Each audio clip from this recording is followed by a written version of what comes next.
Datuk Sri, you walked out today a free man into a different Malaysia than what you went into prison under. How does that feel to come into this new government? Well, it's a new dawn for the country. It's a new experience. Everybody seems to be relaxed. There's no sense of being intimidated or harassed, and that's real joyful feel for me. And I can sense that people talking and expressing themselves more openly. And I think if we can sustain that, and we can build upon the trust, we can do and achieve much more. Now, you of all people would know what working with Dr. Mahathir is like.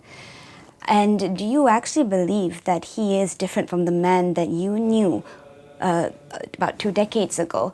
And you actually trust him now going forward? Well, I have also observed, I have my reservations initially, and cynicism about the so-called agreement or reconciliation efforts. But he came to see me, and then he showed such compassion and concern, which I thought was absent in the past. And what is more startling is his commitment to the reform agenda, judiciary, media, etc. And it took a lot of work by party leaders, NGOs, and to convince him, because it is not just a matter of toppling Sri Najib. There's just one man. But then we're talking about a system that's disintegrating and has made corruption a culture, and the abuse of power and intimidation as something which they see or deem necessary for the survival of the government. But now you are saying that you aren't actually going to take over immediately as Prime Minister, but there is an agreement for this to happen. Well, there's an agreement that Tun Mahathir will hold office until the whole process has been exhausted and I'm free and by election, etc. But looking at his performance and his sacrifices and tenacity throughout the period of the elections, I think he deserves to be given a chance to prove himself. And I believe that many Malaysians have that trust, and I share that. So we should give him the ample time and confidence, and not to be seen to be harassed unnecessarily, because I think the country needs to be governed effectively, and too many things need to be dismantled in the initial period. And I think he has begun, and my duty is to support his endeavours. You said you have put your past behind with Dr. Mahathir, but with your latest conviction, with the one that the sentence that you've most recently served, you have said that was politically motivated.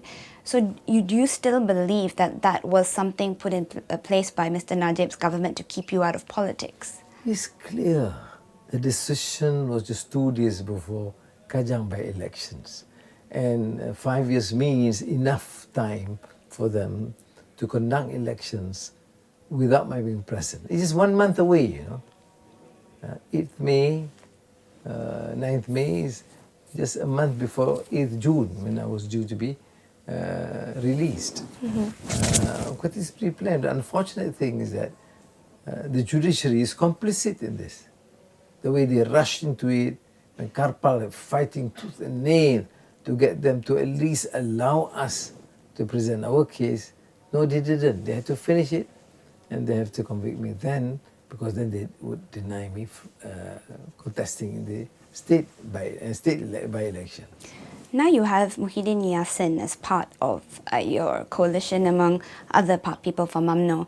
Have they backed up this assertion of yours? Because Muhyiddin Yassin would know if there was actually a ploy to get you out of politics. Have you had a chance to actually have your version corroborated? No, of course, Muhyiddin and some other colleagues from UMNO during the time I was charged and incarcerated, would deny there any part of the role, because normally this all is done at the behest of the Prime Minister. You don't actually consult party leaders. How then do you feel about what's happening to former Prime Minister Najib Razak right now, with Dr. Mahathir opening these investigations into him and all this? How, as someone who feels that it was the former Prime Minister who helped put you behind bars, how does it make you feel to see all this happening to him now? Well, in a way, it's like karma. You have to pay for what you did. I said, personally, I have no malice. I've forgiven. But then public funds or other criminal activities involving others must be dealt with. And I think what they have done is to do it through due process. And I think it's important to remind all personalities that we can open up investigations and respect due process.